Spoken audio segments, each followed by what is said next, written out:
വെടിക്കെട്ട് പുരയിലുണ്ടായ സ്ഫോടനം ആരുടെ നിർമ്മിതിയായിരുന്നു? സോഷ്യൽ മീഡിയയിൽ ഇത്തരത്തിൽ ചർച്ചകൾ നീങ്ങുകയാണ്.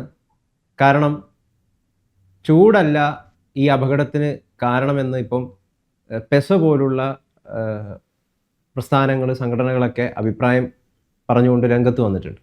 അപ്പോൾ പിന്നെ എങ്ങനെയാണ് ഈ അപകടമുണ്ടായത്? ഏഹ്, പല രീതിയിലുള്ള നിർദ്ദേശങ്ങൾ പാലിക്കാത്തതുകൊണ്ട് സംഭവിച്ചതാണോ?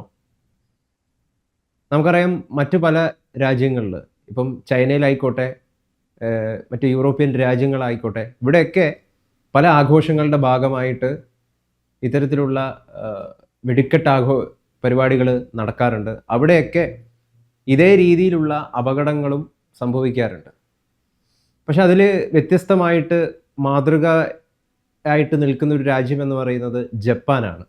ജപ്പാനിൽ വെടിക്കെട്ട് അപകടങ്ങൾ ഒട്ടും റിപ്പോർട്ട് ചെയ്യുന്നില്ല എന്നുള്ളതാണ് വാസ്തവം.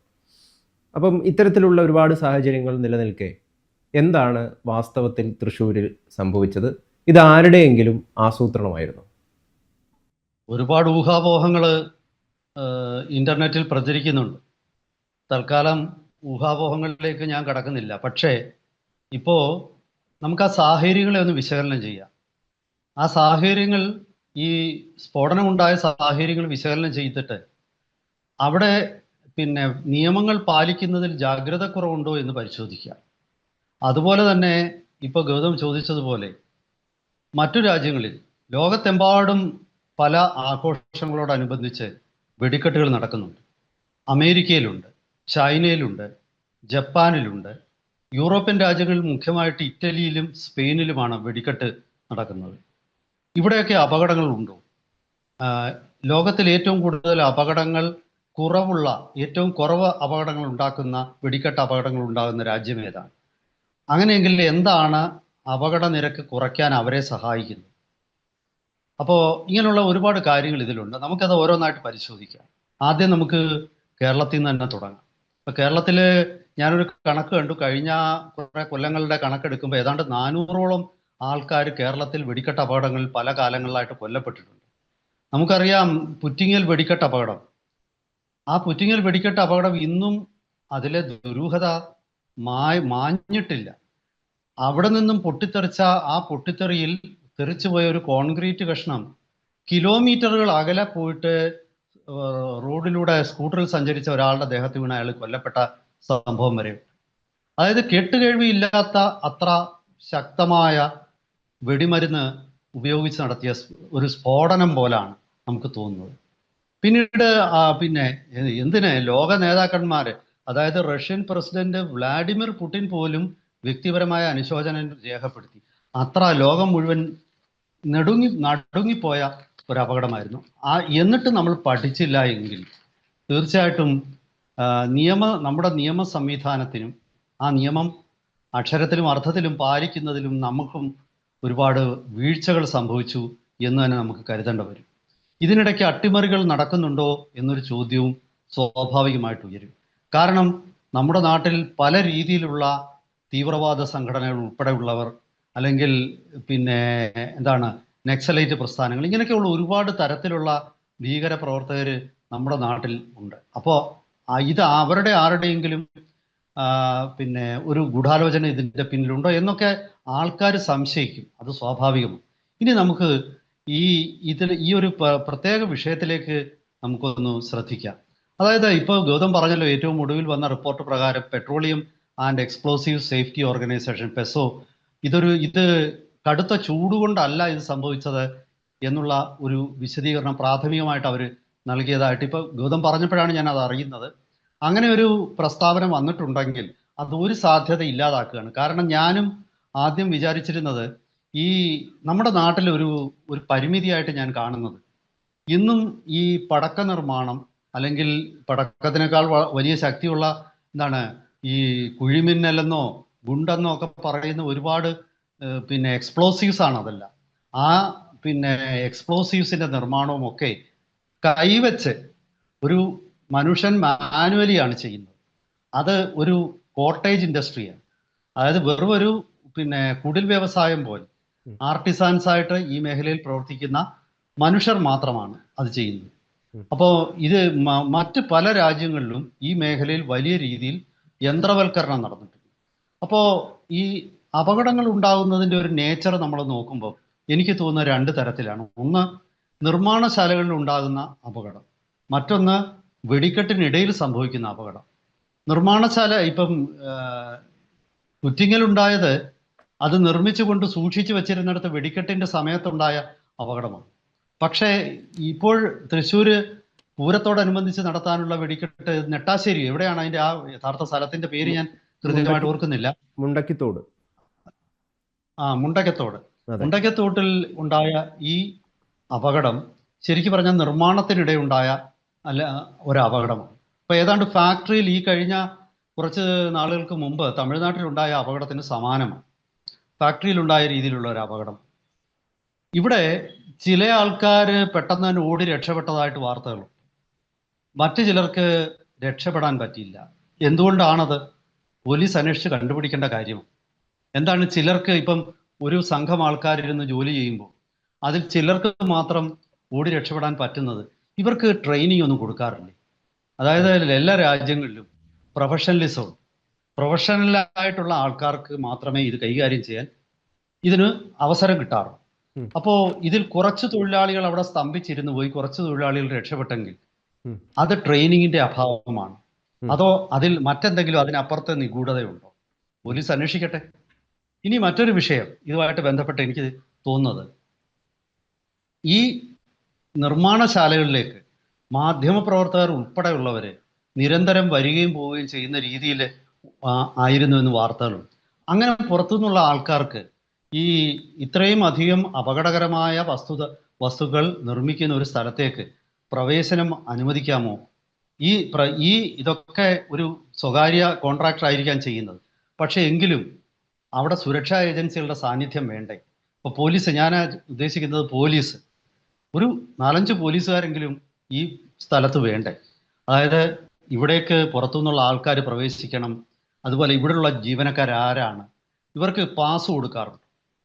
അതായത് ഒരു പടക്ക നിർമ്മാണശാലയിൽ പ്രവർത്തിക്കുന്ന ആൾക്കാർക്ക് പാസ് കൊടുക്കും. അതോ വഴിയെ പോകുന്നവനൊക്കെ ഇത് കയറി ഇങ്ങനെ തലയിങ്ങനെ എത്തി നോക്കാനുള്ള അവസരമുണ്ടോ? അത് വളരെ ഗൗരവമുള്ള വിഷയമായിട്ടാണ് എനിക്ക് തോന്നുന്നത്. കാരണം ഇവിടെ ആരൊക്കെ കയറി വന്നു, ആരൊക്കെ ഇവിടുന്ന് ഇറങ്ങിപ്പോയി, എന്തൊക്കെ സാധനങ്ങൾ ഇവിടെ വെച്ചു, ഇത് CCTV വെച്ച് മോണിറ്റർ ചെയ്യേണ്ടതല്ലേ? യഥാർത്ഥത്തിൽ പോലീസ് ഇത്തരം ഇതുവരെ ചെയ്തിട്ടില്ലെങ്കിൽ ഇനിയും ഉള്ള കാലഘട്ടങ്ങളിൽ ഈ പടക്ക നിർമ്മാണ കേന്ദ്രങ്ങൾ സദാ പോലീസിന്റെ മോണിറ്ററിങ്, അതല്ലെങ്കിൽ ഈ പറയുന്ന പോലെ പെട്രോളിയം ആരാണ് ഇവർക്ക് ലൈസൻസ് കൊടുക്കുന്നത്, ആ ഏജൻസിയുടെ മോണിറ്ററിങ്, ആ മോണിറ്ററിങ്ങിന് വേണ്ടി സ്ഥലത്ത് ആൾക്കാർ വേണ്ടേ? അങ്ങനെയൊക്കെ നടക്കുന്നുണ്ടോ? എന്തെല്ലാം സുരക്ഷാ മാനദണ്ഡങ്ങളാണ് ഇവിടെ ഉണ്ടായിരുന്നത്? ഇതൊക്കെ സംബന്ധിച്ച് ജസ്റ്റിസ് രാമേന്ദ്രൻ നായർ കമ്മീഷനെ ഇത് അന്വേഷിക്കാൻ ഏർപ്പെടുത്തിയിരിക്കുകയാണ്. അപ്പൊ അവരന്വേഷിക്കട്ടെ. പക്ഷെ ജുഡീഷ്യൽ കമ്മീഷന്റെ അന്വേഷണത്തിൽ എന്താണ്? പോലീസിന്റെ ഇൻവെസ്റ്റിഗേഷൻ ആണ് യഥാർത്ഥ ഇൻവെസ്റ്റിഗേഷൻ. കാരണം ജുഡീഷ്യൽ എൻക്വയറി എന്ന് പറയുന്നത് റെക്കമെൻഡേഷൻ കൊടുക്കാമെന്നുള്ളതേ ഉള്ളൂ. അത് സർക്കാരിന് സ്വീകരിക്കണമെന്ന് പോലും ഇല്ല. അത് നിയമപരമായിട്ട് കോടതിയിൽ അതിന്റെ പേരിൽ ശിക്ഷിക്കാനും പോകുന്നില്ല ആരും. അങ്ങനെയൊക്കെയുള്ള ഒരുപാട് കണ്ണിൽ പൊടിയിടാനുള്ള ഒരു വകുപ്പാണ് ഈ ജുഡീഷ്യൽ എൻക്വയറി എന്നാണ് ഞാൻ പലപ്പോഴും മനസ്സിലാക്കുന്നത്. എന്തോ ചോദിക്കാൻ വന്നല്ലോ. ഇവിടെ മുണ്ടത്തി തോട് എന്ന് പറയുന്നത് തൃശ്ശൂർ നഗരത്തിൽ നിന്ന് 16 കിലോമീറ്റർ അകലെ സ്ഥിതി ചെയ്യുന്ന ഒരു പാടമാണ്. ആ പാടത്തൊരു തുരുത്ത് പോലെയുള്ള ഒരു സ്ഥലത്ത് ആൾവാസമൊന്നുമില്ലാത്തൊരു പ്രദേശത്താണ് ഈ വെടിക്കെട്ട് പുര ഉണ്ടായിരുന്നത്. അവിടെ എങ്ങനെയാണ് ഈ അപകടം സംഭവിക്കുന്നത് എന്നുള്ളതാണ് ഇതിനെ ദുരൂഹമാക്കി മാറ്റുന്നത്. അത് തന്നെയാണ് തൃശ്ശൂരിലെ മുൻ MLA യും മന്ത്രിയൊക്കെ ആയിട്ടുള്ള VS ശിവകുമാറൊക്കെ പറയുകയൊക്കെ ചെയ്തിട്ടുള്ളത്. സുനിൽകുമാർ, ക്ഷമിക്കണം, VS സുനിൽകുമാറൊക്കെ പറഞ്ഞിട്ടുണ്ടായിരുന്നു. അപ്പോൾ ഇത് ആരെങ്കിലും ആസൂത്രിതമായിട്ട് ഈ ഒരു അപകടം ഉണ്ടാക്കിയതാണെങ്കിൽ അവർക്ക് പിന്നിലുള്ള ലക്ഷ്യം എന്തായിരിക്കും? കാരണം 26-ാം തീയതിയാണ് തൃശ്ശൂർ പൂരം.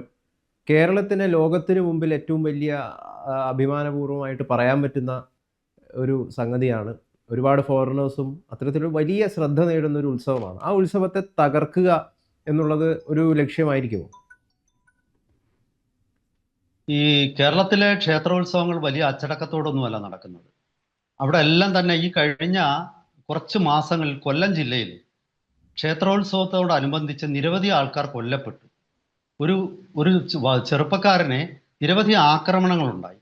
ഒരു ചെറുപ്പക്കാരനെ കുറെ ആൾക്കാർ അതായത് ക്ഷേത്രത്തിലെ തേര് വലിക്കുന്നതിന് മുമ്പിൽ ഡാൻസ് കളിച്ചപ്പോൾ ഒരാടെ കാലെ ചവിട്ടി എന്ന് പറഞ്ഞ് അത്ര നിസ്സാരമായ ഒരു കാരണം പറഞ്ഞിട്ട് ഒരു ചെറുപ്പക്കാരനെ പിന്നെ തടിക്കഷ്ണങ്ങൾ ഉപയോഗിച്ച് അടിച്ചു കൊല്ലുന്ന ഭീകരമായ ദൃശ്യം ഈ കഴിഞ്ഞ കുറച്ച് ദിവസത്തിന് മുമ്പ് സമൂഹ മാധ്യമങ്ങളിലൊക്കെ വന്നു. ഈ ക്ഷേത്രോത്സവങ്ങളിൽ ഈ നടക്കുന്ന അക്രമങ്ങൾ വെറും അച്ചടക്കമില്ലായ്മയുടെ പ്രതിഫലനമാണോ, അതോ ഈ ഉത്സവങ്ങളോടനുബന്ധിച്ച് മദ്യവും മയക്കുമരുന്നും വിൽക്കുന്ന ആൾക്കാർ ഇടപെടുന്നുണ്ടോ, അതോ ഇത് കലക്കാനായിട്ട് തീവ്രവാദ ഗ്രൂപ്പുകൾ ഇടപെടുന്നുണ്ടോ? ഇതൊക്കെ പോലീസ് അന്വേഷിക്കട്ടെ. ഞാൻ തൽക്കാലത്തേക്ക് ഇതിനകത്തിലൊരു പാനിക് ഉണ്ടാക്കാൻ വേണ്ടിയിട്ട് ഞാനൊന്നും പറയാൻ ആഗ്രഹിക്കുന്നില്ല. പക്ഷെ അതേസമയം അന്വേഷണം, ഈ സുരക്ഷയുടെ മാനദണ്ഡങ്ങൾ എന്തൊക്കെയാണെന്ന് നമ്മൾ അറിയാൻ എല്ലാവർക്കും അവകാശമുണ്ടെന്നാണ് ഞാൻ വിശ്വസിക്കുന്നത്. ഇത്തരം അതുകൊണ്ടാണ് ഞാൻ പറഞ്ഞത്, ഈ ഇപ്പം ഗൗതം പറഞ്ഞല്ലോ, 16 കിലോമീറ്റർ അകലെ ഒരു പാടശേഖരത്തിന്റെ നടുവിൽ വിജനമായ ഒരു ദ്വീപ് പോലുള്ള സ്ഥലത്ത് വെച്ച് ഇത് ഉണ്ടാക്കുമ്പോൾ അവിടെ പരിസരവാസികൾക്ക് അത് കൊണ്ട് ബുദ്ധിമുട്ടുണ്ടാവില്ല എന്നൊരു പോസിറ്റീവ് സൈഡ് അതിനുണ്ടെങ്കിലും ഇത് ഹൈലി എക്സ്പ്ലോസീവ്സ് ആണ്. ഇതിന്റെ മിക്സിങ്ങില് പിന്നെ പലതരത്തിലുള്ള അതായത് ഈ പലപ്പോഴും നമ്മുടെ ഇവിടുത്തെ നിർമ്മാണ രീതിയെക്കുറിച്ചുള്ള ഒരു ആക്ഷേപം, 100 കണക്കിന് കൊല്ലങ്ങൾക്ക് മുമ്പ് ഉപയോഗിച്ച വസ്തുക്കൾ വലിയ വ്യത്യാസമൊന്നും ഇല്ലാതാണ് അതേ സ്ഫോടക വസ്തുക്കളാണ് ഇപ്പോഴും നമ്മൾ ഉപയോഗിക്കുന്നത്. പല രാജ്യങ്ങളിലും അത്തരം, ഇപ്പൊ ഉദാഹരണത്തിന് പൊട്ടാസ്യം നൈട്രേറ്റ്, സൾഫർ, അതുപോലെ ചാർക്കോള്, ഇങ്ങനെയൊക്കെയുള്ള പൊട്ടാസ്യം നൈട്രേറ്റ് എന്ന് പറയുന്നത് ഒരു ഓക്സിഡൈസർ ആണ്. ഈ കത്താൻ വേണ്ട ജ്വലനത്തിന് വേണ്ടിയിട്ടുള്ള, സ്ഫോടനത്തിന് വേണ്ടിയിട്ടുള്ള ഓക്സിജൻ നൽകുന്നതാണ്. അപ്പൊ ഇതിനൊക്കെ ഓരോ അളവുണ്ട്. ഈ പുറ്റിങ്ങൽ അപകടത്തിന്റെ സമയത്ത് കണ്ടെത്തിയ ഒരു കാര്യം, അനുവദിക്കപ്പെട്ട സ്ഫോടക ശേഷിയുടെ എത്രയോ ഇരട്ടിയാണ് സ്ഫോടക വസ്തുക്കൾ അവിടെ ഉപയോഗിച്ചതെന്നാണ്. കാരണം വലിയ ശബ്ദവും വലിയ മിന്നലും ഭൂമി കുലുക്കം പോലെയൊക്കെ തോന്നണം ആൾക്കാർക്ക് ഒരു രസം പിടിക്കണമെങ്കിൽ. ഇതൊക്കെ ഈ വിശ്വാസികളെന്ന് പറയുന്നവരെ ഞാൻ കുറ്റപ്പെടുത്തും. കാരണം നമ്മൾ ഓർക്കേണ്ടത്, കരിയും വേണ്ട കരിമരുന്നും വേണ്ട എന്ന് പറഞ്ഞ ശ്രീനാരായണ ഗുരുവിന്റെ നാടാണ് കേരളം. അങ്ങനെ ഈ വെടിക്കെട്ടുകളുടെ അപകടം ദശകങ്ങൾക്ക് മുമ്പ് നമ്മുടെ ആചാര്യന്മാർ കണ്ടെത്തിയിരുന്നു. അവരത് വേണ്ടെന്ന് പറഞ്ഞാണ്. എന്നിട്ട് ആചാര്യന്മാരുടെ വാക്കുകളെ ധിക്കരിച്ചുകൊണ്ടാണ് ഇന്ന് കേരളത്തിൽ ഈ വെടിക്കെട്ടുകളും, അതുപോലെ തൃശ്ശൂർ ജില്ലയിൽ തന്നെയാണ് ഈ ആനകളുടെ, തെച്ചിക്കോട്ട് 14 പേരെയോ 11 പേരെയോ ഒക്കെ കൊന്ന തെച്ചിക്കോട്ട് കാവ് രാമേന്ദ്രനെ പോലുള്ള ആനകൾ ഇപ്പോഴും നിർബാധം എല്ലാ ഉത്സവ ചടങ്ങുകളിലും പങ്കെടുക്കുന്നുണ്ട്. മനുഷ്യജീവന് കേരളത്തിൽ വിലയില്ല. അപ്പൊ അതവിടെ നിൽക്കട്ടെ. പക്ഷെ ഞാൻ പറഞ്ഞ ഈ സുരക്ഷയുടെ കാര്യത്തിലേക്ക് ഞാൻ തിരിച്ചു വരാം. അതായത് ഈ ഒറ്റപ്പെട്ട ഈ ദ്വീപിൽ ആരൊക്കെയാണ് കടന്നു വന്നത്? ഇത് മിക്സ് ചെയ്തപ്പോൾ ഇതിൽ ഉപയോഗിച്ച വസ്തുക്കളിൽ മറ്റെന്തെങ്കിലും ആർക്കെങ്കിലും ചേർക്കാൻ പറ്റിയിട്ടുണ്ടോ? നിരോധിക്കപ്പെട്ട എന്തെങ്കിലും സ്ഫോടക വസ്തു അവിടെ ആരെങ്കിലും കൊണ്ട് വെച്ചിട്ടുണ്ടായിരുന്നു? അല്ലെങ്കിൽ പറഞ്ഞത് അളവിൽ വളരെയധികം കൂടുതൽ ആരെങ്കിലും ഡെലിബറേറ്റ് ആയിട്ട് മിക്സിങ് നടത്തിയിട്ടുണ്ടോ? ആരൊക്കെയാണ് അന്നത്തെ ദിവസം ആ പടക്ക നിർമ്മാണ കേന്ദ്രത്തിൽ എത്തിയത്? ആരൊക്കെയാണ്, എന്തൊക്കെ സാധനങ്ങളാണ് അവിടേക്ക് കൊണ്ടുവന്നത്? ഇതൊക്കെ കൃത്യമായിട്ട് വെക്കണമെന്നേ. അതിനാണ് അവിടെ ഞാൻ പറഞ്ഞ സെക്യൂരിറ്റി ഏജൻസികളുടെ സാന്നിധ്യം വേണം. ആ സാന്നിധ്യം ഇല്ലാതെ ഇതൊന്നും നടക്കരുത്. അതിന്റെ ചെലവ് ക്ഷേത്ര കമ്മിറ്റിക്കാർ വഹിക്കട്ടെ. അവർക്ക് ഇത് നടത്താമെങ്കിൽ ഇതിന്റെ സുരക്ഷയുടെയും കൂടെ വേണ്ട പൈസ കൊടുക്കാനും അവർക്ക് ബാധ്യസ്ഥതയുണ്ട്. ബാധ്യസ്ഥരാണ് അവർ. ഇത് നിസ്സാര കാര്യമല്ല. ഇനി അടുത്ത മറ്റൊരു കാര്യം ഞാൻ പറയാം. നമുക്ക് ഒരു സമയപരിമിതി പോലെ ഞാൻ ഒരുപാടൊന്നും ദീർഘിപ്പിക്കുന്നില്ല. ഒന്ന്, ഈ പറയുന്ന ഇതിന്റെ ട്രാൻസ്പോർട്ടേഷൻ, സ്ഫോടക വസ്തുക്കൾ എവിടുന്നാണ് വാങ്ങിച്ചത്? ഇത് എത്രമാത്രം അളവിലാണ് വാങ്ങിച്ചത്? ഈ ലൈസൻസി എത്ര അളവിൽ ഉപയോഗിക്കാനാണ് ഇവർക്ക് ലൈസൻസ് ഉണ്ടായിരുന്നത്? ഇതൊക്കെ കൃത്യമായിട്ട് കണ്ടെത്തേണ്ടതുണ്ട് എന്നതാണ് എനിക്ക് തോന്നുന്നത്. അപ്പോ ഇതൊക്കെ കണ്ടെത്തുമ്പോൾ മാത്രമേ ഇവിടെ എത്രമാത്രം ഇതിന്റെ അട്ടിമറികളുടെ സാധ്യത നമുക്ക് പരിശോധിക്കാൻ പറ്റും. പോലീസിന്റെ അന്വേഷണത്തിൽ ഇതൊക്കെ കണ്ടെത്തട്ടെ. ഇപ്പൊ ഞാൻ ഇപ്പോഴും എന്നെ ഞെട്ടിപ്പിക്കുന്ന ഒരു സംഭവമുണ്ട്. പുറ്റിങ്ങൽ ദുരന്തം നടന്നപ്പോൾ അവിടെ പോലീസിന് ജനങ്ങളെ ഈ പറയുന്ന ഫയർ വർക്ക്സ് നടത്തുന്ന സ്ഥലത്തു നിന്നും മാറ്റി നിർത്താൻ പോലീസിന്റെ ഒരു വലയം ഉണ്ടാവേണ്ടതാണ്. പക്ഷെ പുറ്റിങ്ങൽ അപകടം നടന്നപ്പോൾ ഒരൊറ്റ പോലീസുകാരന് പോലും പരിക്കേറ്റില്ല. ഒറ്റ പോലീസുകാരൻ പോലും അവിടെ ഇല്ലായിരുന്നു. എന്നോട് അന്ന് ആ കാലഘട്ടത്തിൽ MLA ആയിരുന്ന ഒരാൾ ചോദിച്ചു, കേരളത്തിലെ മാധ്യമപ്രവർത്തകര് ഉണ്ട വിഴുങ്ങിക്കൊണ്ട് നിൽക്കാൻ അവരുടെ വായിൽ എന്തായിരുന്നു എന്ന് ചോദിച്ചു. കാരണം അദ്ദേഹം പറഞ്ഞു, ഈ ഒരു ഒറ്റ ചോദ്യം ചോദിച്ചിരുന്നെങ്കിൽ എന്തുകൊണ്ട് ഒരു സർക്കാർ ഇതുമായിട്ട് ബന്ധപ്പെട്ട ഒരു ഉദ്യോഗസ്ഥനും പുറ്റിങ്ങൽ ദുരന്തത്തിൽ പരിക്ക് പോലും ഏറ്റില്ല, ഒരൊറ്റ പോലീസുകാരനും പരിക്കേറ്റില്ല, ഒരൊറ്റ പോലീസുകാരനും കൊല്ലപ്പെട്ടില്ല. അപ്പോൾ സുരക്ഷാ വീഴ്ചകളുടെ ഒരു പിന്നെ ഒരു ഒരു തെളിവാണ്. അപ്പൊ ഇങ്ങനെ ഒരുപാട് സംശയങ്ങൾ ഇതുമായിട്ട് ബന്ധപ്പെട്ടിട്ടുണ്ട്. ഞാൻ അത്തരം സംശയങ്ങൾ ഒരുപാട് ഞാൻ ഉന്നയിക്കുന്നില്ല. കാരണം ഈ സമയത്ത് പോലീസിന്റെയും അധികാരികളുടെയും ഒക്കെ ശ്രദ്ധ ഈ സംശയം ചോദിക്കുന്നവരെ ഭീഷണിപ്പെടുത്തുക എന്നുള്ളതാണ്. അല്ലാതെ ഇതിന്റെ അട്ടിമറിയാണെങ്കിൽ അതിന്റെ കാരണം കണ്ടുപിടിക്കുക എന്നുള്ളതല്ല. ഇനി മറ്റൊരു വിഷയം, നമ്മൾ അവസാനം അതിലേക്ക് കടന്നിട്ട് നമുക്കിത് ചർച്ച അവസാനിപ്പിക്കാം. അതായത് എന്നോട് ഗൗതം ചോദിച്ചല്ലോ അമേരിക്കയിലും ചൈനയിലുമൊക്കെ ജപ്പാനിലെയും ഈ കാര്യങ്ങൾ. അവിടെ പലയിടത്തും ഈ ജപ്പാന്റെ ഒരു പ്രത്യേകത, ജപ്പാനിൽ വളരെ മിനിമമാണ് ആക്സിഡൻസ്. അതിന്റെ കാരണം അവിടെ ഈ പറയുന്ന ആധുനിക പിന്നെ എക്സ്പ്ലോസീവ്സ് ആണ് അവിടെ പലപ്പോഴും ഉപയോഗിക്കുന്നത്. അത് അത്ര വലിയ മാരകമായ പ്രഹരശേഷി ഇല്ലാതാക്കും അവര്. അതുപോലെ അവരുടെ മിക്സിംഗ് ഒക്കെ ഓട്ടോമേറ്റഡ് മെഷീൻ വെച്ചിട്ടാണ് അവർ മിക്സ് ചെയ്യുന്നത്. അതുപോലെ കമ്പ്യൂട്ടറാൽ നിയന്ത്രിതമാണ് ജ്വലനം. അതായത് ഇത് നമ്മുടെ ഇവിടെ ഒരുത്തം വന്ന് തീ കൊളുത്തി വെച്ച് ഓടുന്നതിന് പകരം അവിടെ കൃത്യമായിട്ട് കമ്പ്യൂട്ടറാൽ നിയന്ത്രിതമാണ്. കമ്പ്യൂട്ടറാൽ നിയന്ത്രിതമായ രീതിയിലാണ് ഇതിന് തീ കൊളുത്തുന്നത്. അങ്ങനെയൊക്കെയുള്ള ആധുനിക സംവിധാനം. പക്ഷെ അമേരിക്കയൊന്നും ഇത്രയൊക്കെ ആധുനിക വികസിതമായ അമേരിക്ക പോലുള്ള രാജ്യങ്ങളിൽ വലിയ ദുരന്തങ്ങൾ 2003 അമേരിക്കയിൽ റോഡ് ഐലൻഡ് എന്ന് പറയുന്നിടത്ത് ഉണ്ടായ ഒരു അപകടത്തില് 100-ലധികം ആൾക്കാർ കൊല്ലപ്പെട്ടിരുന്നു എന്നാണ് വാർത്ത. 230 പേര് ഇഞ്ചുറി ഉണ്ടായിട്ടുണ്ട്. അതുപോലെ ബ്യൂണേഴ്സ് അയേഴ്സ് അർജന്റീനയില് 194 പേര് കൊല്ലപ്പെട്ടിട്ടുണ്ട്. 2008 ചൈനയിൽ ഷെൻസനിൽ അപകടം ഉണ്ടായപ്പോൾ 43 പേര് കൊല്ലപ്പെട്ടു. 2022 വീണ്ടും അമേരിക്കയിൽ അപകടം ഉണ്ടായി, 4 പേര് കൊല്ലപ്പെട്ടു. ഈ കഴിഞ്ഞ ഫെബ്രുവരിയിൽ, അതായത് 2026 ഫെബ്രുവരിയിൽ 2 അപകടങ്ങൾ ചൈനയിലുണ്ടായി. ആദ്യത്തെ അപകടത്തിൽ 8 പേരും രണ്ടാമത്തെ അപകടത്തിൽ 12 പേരും, അങ്ങനെ മൊത്തം 20 പേര് അവിടെ കൊല്ലപ്പെട്ടു. തായ്ലൻഡിൽ 2024 ഒരു അപകടം ഉണ്ടായി, 23 പേര് കൊല്ലപ്പെട്ടു. ഹോണോലുലു അമേരിക്കയിലെ നഗരമാണ്. അവിടെ 2025 ഒരു കൊല്ലം മുമ്പ് അപകടം ഉണ്ടായി. അന്ന് 5 പേര് കൊല്ലപ്പെട്ടു, 20 പേർക്ക് പരിക്കേറ്റു. പക്ഷേ അമേരിക്കയോ ചൈനയോ അല്ല ഇക്കാര്യത്തിൽ നമ്മൾ മാതൃകയാക്കേണ്ടത്, ജപ്പാനെയാണ്. നിയമം അക്ഷരാർത്ഥത്തിൽ പാലിക്കപ്പെടുന്നു.